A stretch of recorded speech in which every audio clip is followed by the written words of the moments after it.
आपके सामने ऐसी स्थिति कभी आई कि ऐसा लगा कोई ज्ञान नहीं हो पा रहा है?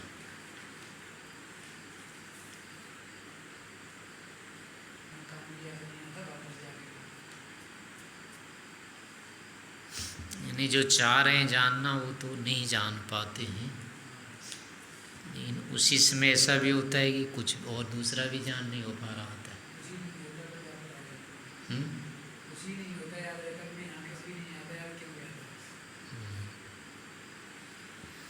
तो ये जो है ज्ञान की स्थिति एक प्रकार से बंद हो जाना,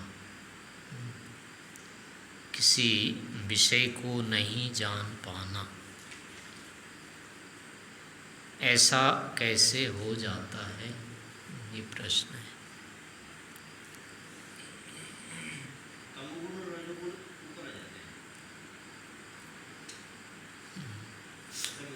इससे फिर क्या निकालें हम और क्या अनुमान करें यहाँ पर?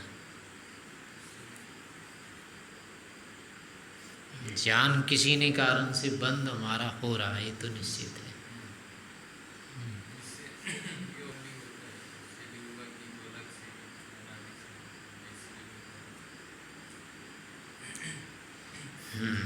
तो मुख्य कारण तो है, पहली बात है कि हम सर्वज्ञ स्वरूप नहीं हैं। सभी विषयों का ज्ञान हमारे पास नहीं होता है, इसलिए हम सारे विषयों को सदा नहीं जान रहे होते। अब रही बात कि फिर जब किसी का ज्ञान होता ही नहीं हमारे पास, तो फिर सारे ज्ञान होने कैसे लग जाते हैं जब होते हैं?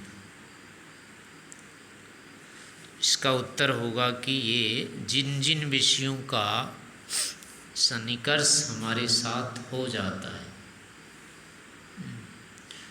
उनका तो ज्ञान हो जाएगा, होने लगता है या हो जाता है।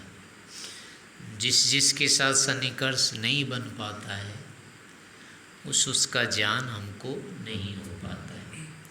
यानी ज्ञान जो हमारा हो रहा है वो सन्निकर्ष के कारण हो रहा है। विषय का और हमारा दोनों में संबंध संयोग होता है।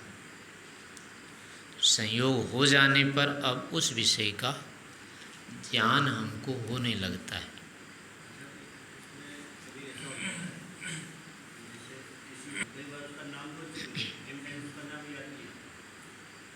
तो वस्तु के साथ सन्निकर्ष जो आत्मा का होना चाहिए ना, वो फिर भी कट जाता है। मन विषयांतर वहाँ रहता है।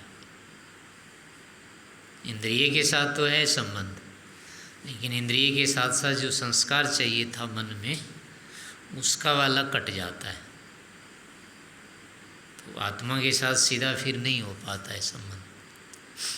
कारण तो सन्निकर्ष ही होगा, और कोई कारण नहीं होगा इसमें। सन्निकर्ष यदि बना हुआ है ठीक ठीक पूरा, तो ज्ञान होगा। और कहीं भी बाधा आ गई किसी भी मात्रा में, तो अब वो ज्ञान बंद हो जाएगा, नहीं होगा। तो पहली बात ये हुई कि हमारे पास सभी विषयों का ज्ञान नहीं होता है, हम विषयांतर ज्ञान से रहित हैं। दूसरा है कि अन्य विषयों का भी ज्ञान हमको संबंध से होता है। तो जब संबंध हमारा ठीक ठीक हो जाता है तब तो ज्ञान हो जाता है। उसमें कोई बाधा आ गई तो अब ज्ञान नहीं होता है। ये दूसरा कारण हो गया। तीसरा है कि चूँकि विषय के साथ हमारा संबंध रहते हुए भी ज्ञान बंद होता है। हमारे पास ज्ञान नहीं है सब विषयों का, हम सर्वज्ञ स्वरूप नहीं है। सभी विषयों का ज्ञान यदि होता तो विषय के साथ सन्निकर्ष की अपेक्षा नहीं होती, उनके बिना भी ज्ञान हो जाता।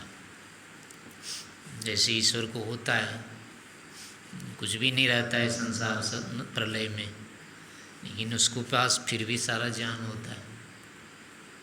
उसके पास ज्ञान है ही स्वरूपता,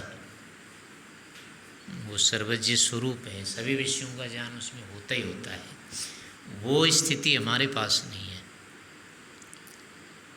नहीं होने से अब इनके साथ संबंध करना पड़ता है, संबंध होके ज्ञान होता है। फिर तीसरी बात है कि संबंध भी हमारा सीधा नहीं होता है विषयों के साथ, इसके बीच में भी माध्यम और भी है। तो बीच के माध्यम भी अगर ठीक रहेंगे तब तो वो सन्निकर्ष पूरा हो जाएगा।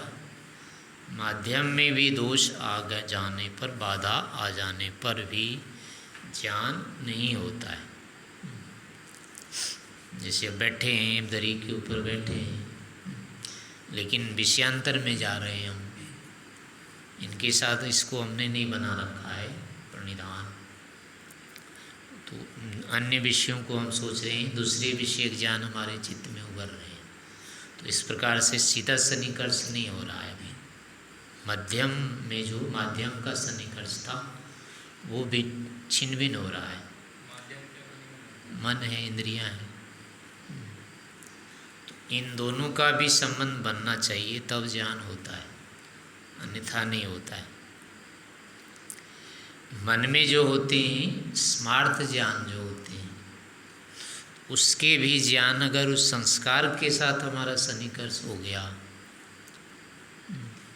वो संस्कार उद्बुद्ध हो गए और मन के साथ हमारा संबंध हो गया, तो अब वो भी ज्ञान या स्मरण हो जाएगा। लेकिन वो संस्कार अगर नहीं उद्बुद्ध हो पाए वहाँ, तो स्मार्त ज्ञान भी नहीं होगा। संस्कार सन्निकर्ष के अभाव में स्मृति भी नहीं उठती है, वो भी बंद हो जाती है। तो इन सब कारणों से क्या होता है कि हमको ज्ञान, जो अभिष्ट ज्ञान चाहिए या जिस काल में तत्कालिक ज्ञान चाहिए, वे ज्ञान हमको नहीं हो पाते। तो इतनी बात होने के बाद अब और आगे बात जो आती है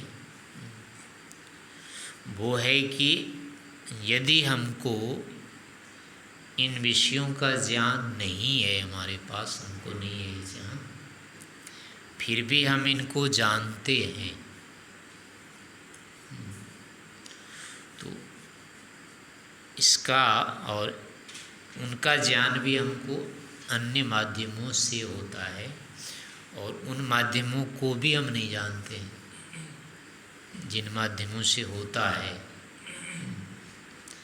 पहले तो ज्ञान ही नहीं होता है तो माध्यम के बिना नहीं होता है, पर उस ज्ञान को भी नहीं जानते और माध्यम को भी नहीं जानते, फिर भी जान रहे होते हैं।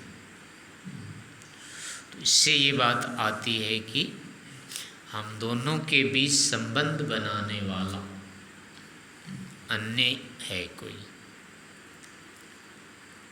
अगर उसने हमारा संबंध नहीं बना दिया होता तो हमको कोई ज्ञान नहीं होता, क्योंकि हम किसी को पकड़ ही नहीं पाते, कैसे करते।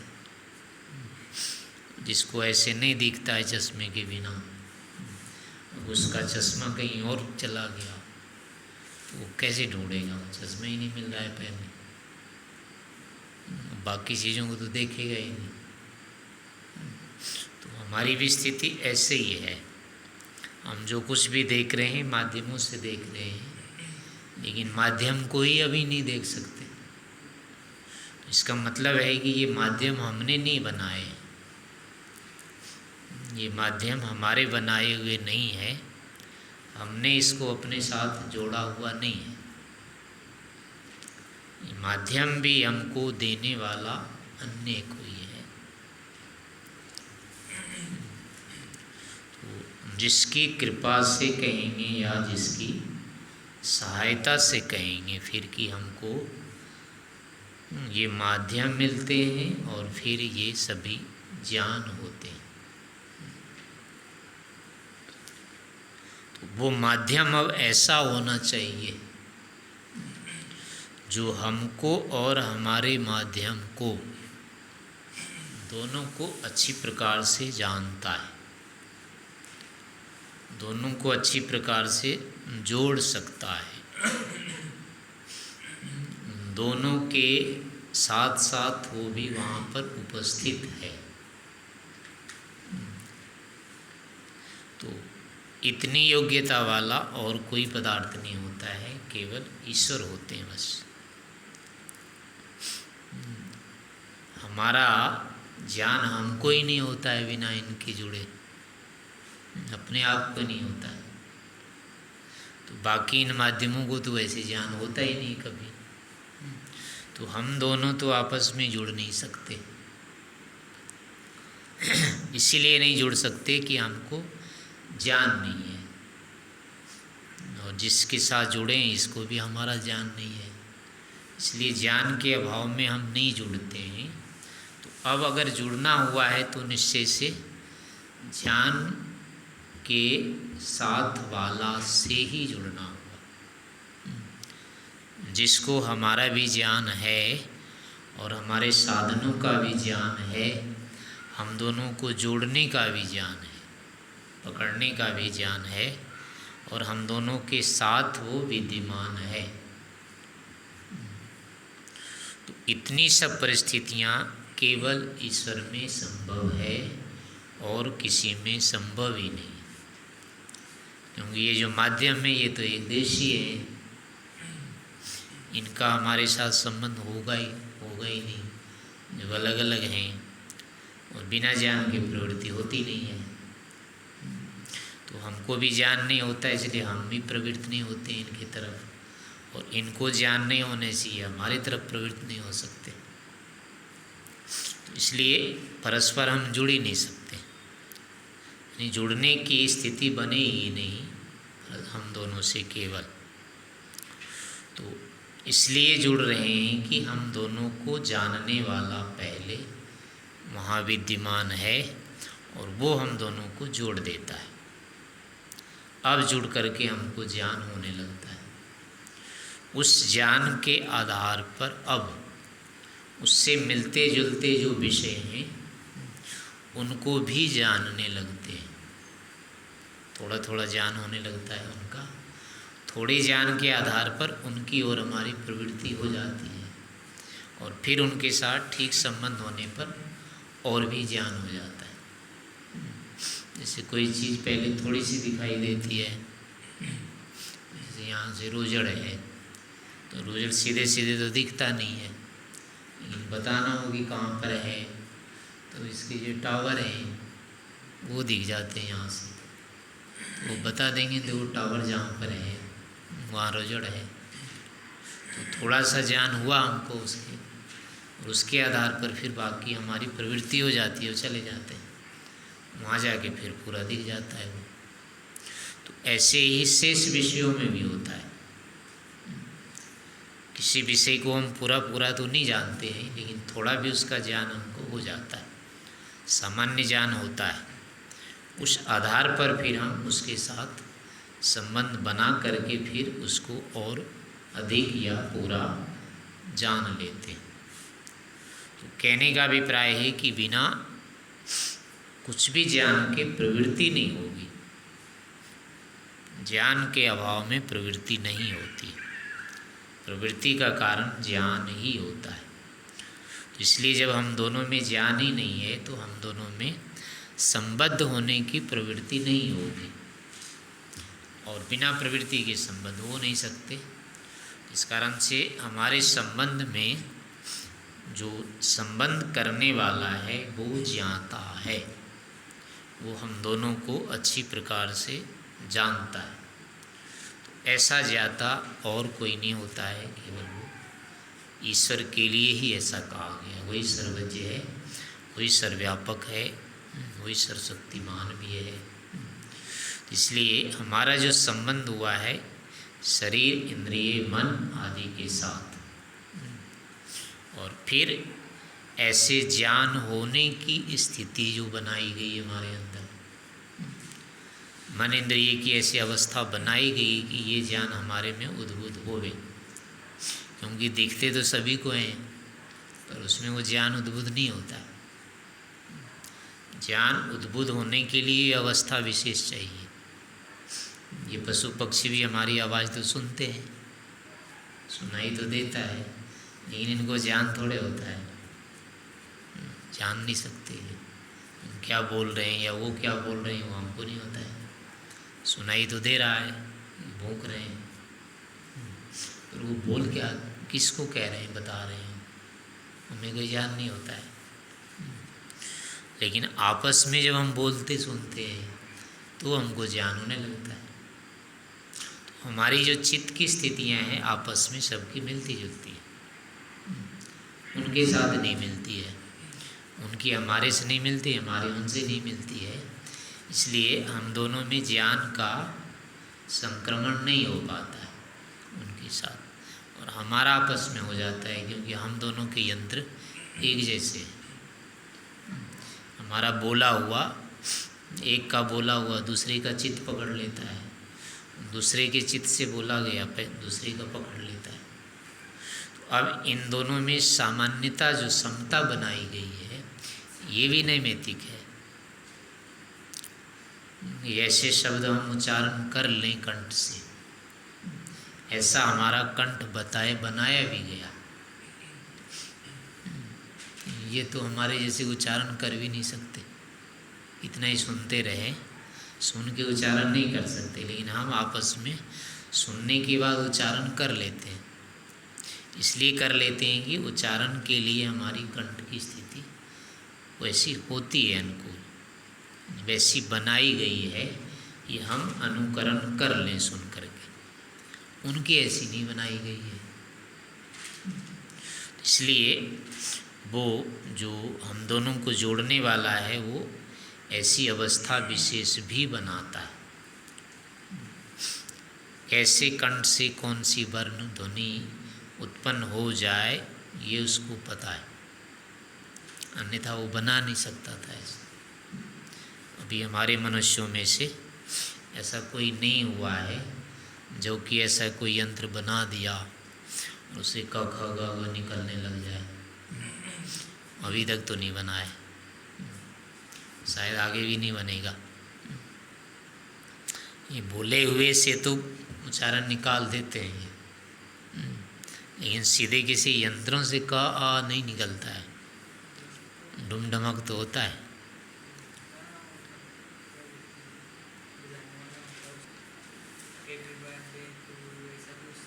वो बहुत मोटा मोटा वो भी हम लगा लेते हैं, अधिकतम तो लगाते हैं, इससे ये निकल रहा है।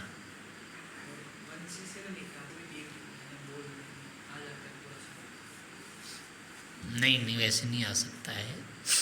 जैसे हमारा अ आदि का उच्चारण है ना, साफ, वही तो कह रहा हूँ ना। साफ का मतलब क्या, वर्णों का उच्चारण जो होना चाहिए, ऐसे थोड़ी कोई यंत्र है ऐसा तो उसके आसपास का करता है वो, उसमें फिर भी अपना वो लगाना पड़ता है, हाँ मिल रहा है। जैसे कि आपस में अभी आप उच्चारण करते हैं ना, तो अकेले उच्चारण करना पड़ेगी जिस लोग का मंत्र का तो नहीं होता है ना, मिलजुल करके तो हो जाता है शामिल वाजे में। हाँ, लेकिन अकेले करना हो तो नहीं होता है। तो उच्चारण वाले में यहाँ तो सुना हुआ भी नहीं हो पा रहा है, और एकदम से करना ये तो बिल्कुल नहीं होता है, यंत्रों से होता नहीं है। हो सकता है बहुत अधिक करेंगे प्रयास कभी, क्योंकि ये भी तो यंत्र ही है, ऐसा तो है नहीं कि ये यंत्र नहीं है। तो इतनी सूक्ष्मता में अगर कोई जाएगा तो बना भी सकता है, संभव तो है ही नहीं, लेकिन अभी तक संभव नहीं है मतलब, और इतना भी संभव नहीं है जितना ये है अभी, इतना नहीं बनाया जा सकता है। लेकिन ये बना हुआ है, चूँकि यंत्र है तो निश्चित ही बनाया तो गया है, और बनाया गया है तो इसका बनाने वाला ही है। यंत्रों से भी जो कोई ध्वनि स्वर निकल रहा है उसको भी तो बनाने वाला है ना, तभी तो उससे उतना कम से कम निकल रहा है। तो उतना जो मोटा सोटा निकल रहा है, अगर इसको बनाने वाले के कारण इतना संभव हुआ है निकलना, तो इतना सूक्ष्म बन रहा है, ये इसका क्यों नहीं होगा? ये बिना कैसे निर्माता के बन जाएगा? तो इस प्रकार से हमारा जो भी संबंध किया है, हमारा शरीर के साथ किया, चाहे इंद्रियों के साथ किया, चाहे मन के साथ जो हमारा संबंध किया हुआ है, तो इन सभी को जानने वाला है वो जिसने हमारे साथ जोड़ा है। और बिना जाने अगर जोड़ देता तो वैसे ही हो जाता है जैसे कि एक पैर में किसी ने चप्पल दे दिया, एक में जूता पहन लिया, वो भी किसी नंबर का दे दिया, किसी नंबर का दे दिया, अब वो कैसा होगा? किसी आदमी ने, किसी ने चप्पल दे दिया एक, दूसरे ने जूता दे दिया एक, तीसरे ने मोजा दे दिया, और किसी ने कि नंबर किसी नहीं पता किसी को पैर का, वो अपने ढंग से दे दिया अपना, तो कैसा लगेगा पहनने पर? जिसको 6 नंबर का जूता आता है उसको 9 नंबर का दे दिया, चप्पल जिसको 8 नंबर के आते हैं उसके 6 नंबर का दे दिया। अब ये दोनों पहन लिया, हरियाणा वाले बताते हैं पहन लेते हैं। वो उत्सव में एक बार बताते हैं, वहाँ रोहतक में एक व्यक्ति आया, एक पैर में चप्पल था, एक में जूता था। तो उसको पूछा, भाई ये क्या किया है तुमने? उसने कहा, जल्दी में और मिला ही नहीं था, हम क्या करते, पहन तो लिया। तो ऐसे लोग तो चलो ठीक है, पहन भी लेते हैं, लेकिन वो लगता कैसा होगा? तो यानी कि हमारे जो संबंध भी होना चाहिए वो भी ज्ञान पूर्वक होना चाहिए। ज्ञान रहित जो संबंध होता है उससे परिणाम नहीं आ सकता उचित, जो परिणाम आने चाहिए वो नहीं आएंगे। तो हम इससे सारे के सारे परिणाम हमको निकलते हैं। जैसा हम चाहते हैं, जो शब्द चाहते हैं वो शब्द हम सुन लेते हैं, वो शब्द हम बोल लेते हैं, और उन शब्दों से जो अर्थ हम कहना चाहते हैं उस अर्थ को कह भी देते हैं। जो अर्थ हम उससे जानना चाहते हैं उस अर्थ को हम जान भी जाते हैं। तो ये सभी तभी संभव हो रहा है जब इनका परस्पर जो है संबंध करने वाला इन सब को अच्छी प्रकार से जानता है। तो इससे ये अनुमान होता है कि वस्तुतः हम जो कुछ भी जान रहे हैं यह ईश्वर के कारण से, हमारा जो जानना हो रहा है, चाहे अपने को जान रहे हैं या किसी अन्य को जान रहे हैं, तो ये ईश्वर की दया के कारण से जान रहे हैं या ईश्वर के होने के कारण से जान रहे हैं। ईश्वर को यदि हम हटा दें तो ये जानने की क्रिया असंभव हो जाएगी। परस्पर में ऐसा संभव ही नहीं है। हम किसी को जान रहे हैं ये भी हेतु है कि इस कारण से ईश्वर है, और यदि हम किसी को नहीं जान रहे हैं या हमारी बुद्धि जब काम नहीं कर रही है तो वो भी बताता है कि ईश्वर है। क्योंकि उस समय ये होता है कि ईश्वर ने जो हमारे साथ संबंध दिए हैं वो अभी नहीं मैं ले पा रहा हूँ, वही संबंध मैं स्वयं नहीं कर पा रहा हूँ, लेकिन ये संबंध मेरे को होता है। इसका मतलब है कि मुझसे अतिरिक्त ईश्वर है, जिसके कारण से जो काम मुझसे संभव नहीं है वो भी हो रहा है मेरे से। हम सारे के सारे काम जो कर रहे हैं ना, अपने आप में कुछ भी संभव नहीं है अपने से। अब ये जो बैठे हुए हैं ना, अपने को बैठना भी संभव नहीं है। जो नींद आने लगती है तो बैठ पाते हैं क्या? इतना प्रयास करते हैं, झटका लेते लेते गिर जाते हैं, बस बैठा नहीं सकते अपने को। खड़ा करना चाहेंगे तो खड़ा नहीं हो पाएंगे। अगर ये इस प्रकार के जैसे कुत्ते आदि होते हैं, ये भी तो खड़ा होने चाहते हैं ना बेचारे। बकरी देखो ऊपर चढ़ती है, वो दोनों टांग उठा लेती है, वो भी खड़ा होना तो चाहती है। ये गिलहरी होती है, दौड़ दौड़ करके फिर बैठ जाती है ऐसे, वो भी चाहती है कि मैं खड़ा हो जाऊं, पर ये लोग खड़े नहीं हो सकते। कुत्ता भी ऐसे बैठना, सीधा ही बैठना चाहता है, नहीं वो बैठ नहीं सकता। वो भी चाहता है कि मैं भी खड़ा हो जाऊं, नहीं हो सकता। तो इसका मतलब है कि उसकी शरीर की रचना नहीं है ऐसी। हम इसलिए बैठ पा रहे हैं कि हमारे शरीर की रचना इस ढंग से है, अपने आप नहीं बैठ पा रहे हैं। हमें ऐसी रचना दी गई शरीर में जिससे कि हम सीधे सीधे बैठ सकते हैं। इन लोगों की इच्छा तो यानी इच्छा हमारी भी है, इच्छा उनकी भी है, इच्छा तो दोनों में बराबर है, लेकिन इच्छा मात्र से काम नहीं हो रहा है। हमारी इच्छा पूरी की गई है, इस कारण से हम ठीक से बैठ लेते हैं। उनकी इच्छा पूरी नहीं की गई है। अब उसके अलग कारण होंगे कि उसके इतने कर्म नहीं थे या जो भी थे, लेकिन जो भी जितना भी संभव है वो किया गया है तभी हो रहा है। जहाँ नहीं किया गया है वहाँ उनसे नहीं होता है। जैसे कुत्ते से सीधा खड़ा होना नहीं हो सकता है, उसके शरीर नहीं है वैसे, तो ऐसे ही चाहते हुए भी हम भी खड़े नहीं हो सकते थे अगर हमारा शरीर ऐसा नहीं बनाया गया होता। तो इससे ये होता है कि हम चाहे जिस भी परिस्थिति में वर्तमान हैं, चाहे हम अनेक प्रकार का ज्ञान कर रहे हैं, अनेक प्रकार के कार्य कर रहे हैं, अनेक प्रकार के सुख भोग रहे हैं, उसमें भी ईश्वर कारण है। और जब नहीं भोग पा रहे हैं, नहीं कर पा रहे हैं, तो उसमें भी कम से कम इतना ज्ञान तो हो रहा है कि नहीं कर पा रहे हैं।